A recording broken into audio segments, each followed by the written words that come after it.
Eu sou o PH Pereira e este é o canal Mergulhando nas Escrituras.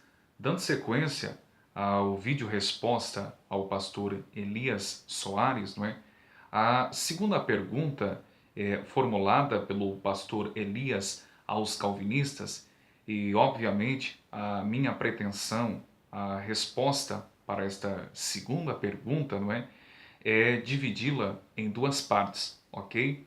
E a segunda pergunta do pastor Elias, por sua vez, foi a seguinte: se a expiação é de fato limitada, bem como ensinam os calvinistas, como explicar o texto bíblico da carta do apóstolo Paulo aos Romanos, capítulo 11, verso de número 32, que passarei a ler, diz assim: porque Deus encerrou a todos debaixo da desobediência, para com todos usar de misericórdia. O grande problema e equívoco dos arminianos é interpretar dois termos bíblicos, não é, como tendo sempre o mesmo significado, ou seja, um significado em sua totalidade ou completude. Esses dois termos, por sua vez, o primeiro seria mundo, do grego cosmos, não é? E o segundo seria todos, do grego pantas. E, obviamente, eu estou aqui calcado, consubstanciado a uma das regras de hermenêutica, que é a ciência da interpretação bíblica, não é? Onde ensina que um determinado termo bíblico, seja ele hebraico ou grego, não terá o mesmo sentido ou o mesmo significado em todos os demais textos bíblicos. O que vai determinar o real sentido do termo em apreço sendo estudado, analisado ou verificado, não é? É o termo sendo analisado à luz do seu contexto. E este é o grande equívoco dos arminianos. É sempre desprezar ou negligenciar o contexto do texto em apreço que está sendo estudado. Veja bem, nós vamos atentar aqui no capítulo 11 da carta aos Romanos, onde o apóstolo Paulo usa a expressão todos. E é isso que temos em mente e precisamos atentar. Meus irmãos, de antemão eu gostaria de declarar para os senhores que o apóstolo Paulo, ele frequentemente e costumeiramente usa, não é, o termo todos em seus escritos, especialmente aqui na carta aos Romanos, como fazendo uma referência a judeus e gentios. O nobre pastor Elias citou o texto de Romanos 3 e 23, aliás, um texto conhecidíssimo, não é? Onde diz que todos pecaram e destituídos estão da glória de Deus. Ora, quem são os todos que pecaram que o apóstolo Paulo está ensinando? Se nós atentarmos para o contexto, não é? No capítulo 1 de sua carta, ele está discorrendo e dissertando sobre a total depravação dos gentios.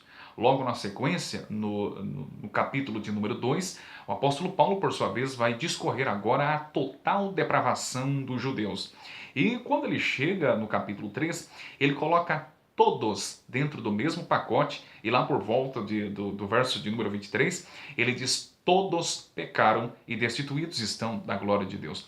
Ora, quem são esses todos que pecaram? São exatamente os gentios. Quem são os gentios? Os não-judeus, não é? Do capítulo 1, e também os judeus. Quem são os judeus?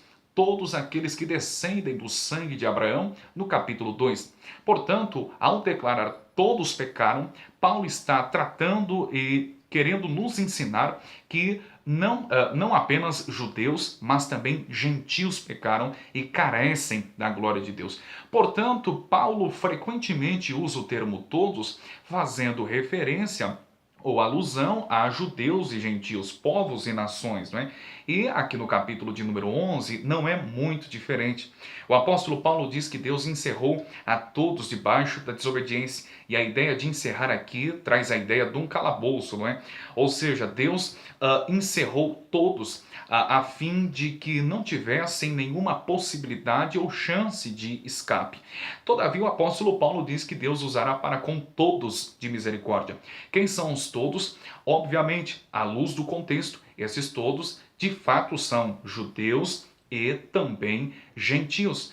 Veja bem, o apóstolo Paulo, em momento algum, ele faz alusão a todos os homens, sem exceção, ou simplesmente todos. Todavia, Paulo usa a expressão grega tous pantas, que significa literalmente os todos. Significa dizer judeus e gentios. Deus usou para com todos de misericórdia, isto é, judeus e gentios. Aliás, uma leitura fria, normal do texto de Romanos 11, nós entenderemos claramente o apóstolo Paulo usando frequentemente a expressão judeus e gentios. Por exemplo, os versos de números 12 e 13, bem como os versos de números 25 e 26, onde está clara e explicitamente referências e citações de judeus e gentios. Logo, a misericórdia é sobre todos sem distinção e não sobre todos sem exceção, ok? Portanto, Paulo está tratando aqui de judeus e gentios. Meus irmãos, se afirmarmos que Deus usou para com todos os homens sem exceção de misericórdia, nós cairemos no erro do chamado universalismo. Logo, não haverá inferno, tampouco juízo de Deus sobre os homens. E é interessante porque eu penso que o termo todos, ele é muito bem definido, o seu conceito, no escrito do apóstolo João, quando ao escrever o livro do Apocalipse, no capítulo 5, verso de número 9, ele diz as seguintes palavras textuais, que o sangue de Cristo comprou para Deus homens de todas as línguas, tribos, raças, povos e nações. Eu entendo e compreendo que o termo todos ele é muito bem definido em Apocalipse 5 e 9. Portanto, todos é uma alusão a homens de todas as línguas, tribos, raças, povos e nações. Aliás, o apóstolo Paulo ele tinha motivos, sim, para usar o termo todos, a fim de referir-se não somente a judeus, mas também gentios.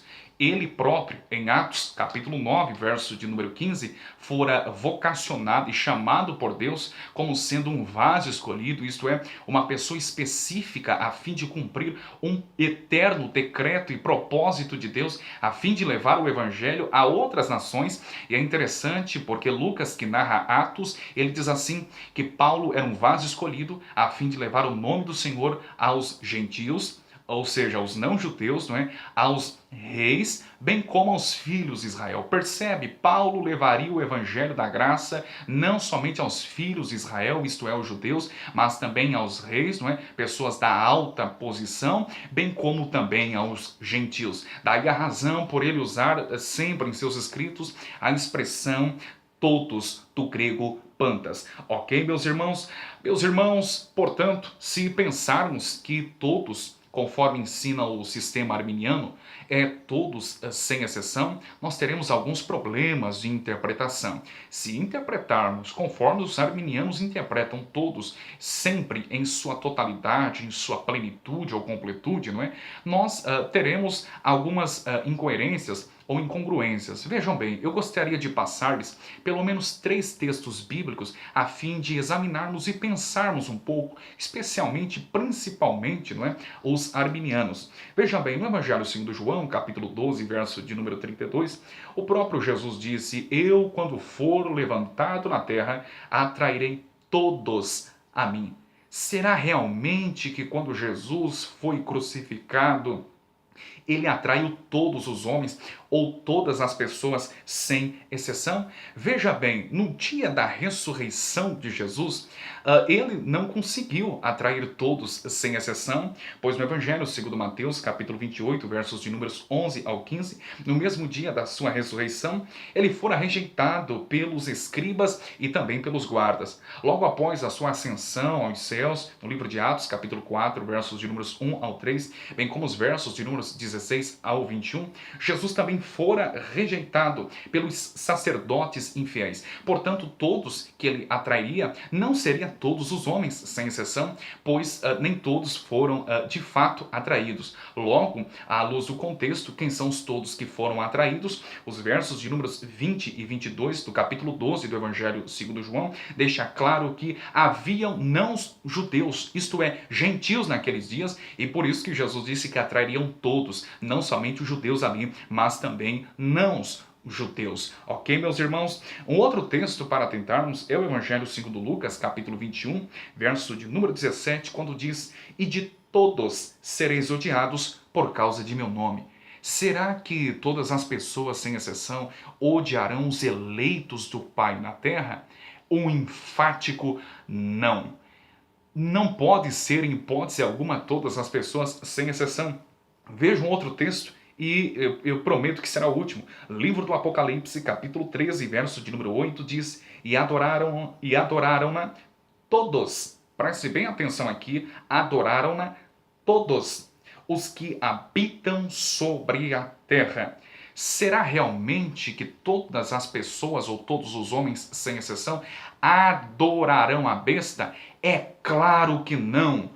Os eleitos de forma alguma adorarão a besta. Quem são os 12? Quem são os todos, portanto? PH, o verso de número 16 do mesmo capítulo ensina: são pessoas de todas as nações, são pessoas de todas as classes sociais. Portanto, sempre quando estamos diante do texto bíblico, atentamos para o seu contexto, ok? Eu pretendo dar a sequência nesta segunda resposta. Ok? Abraço.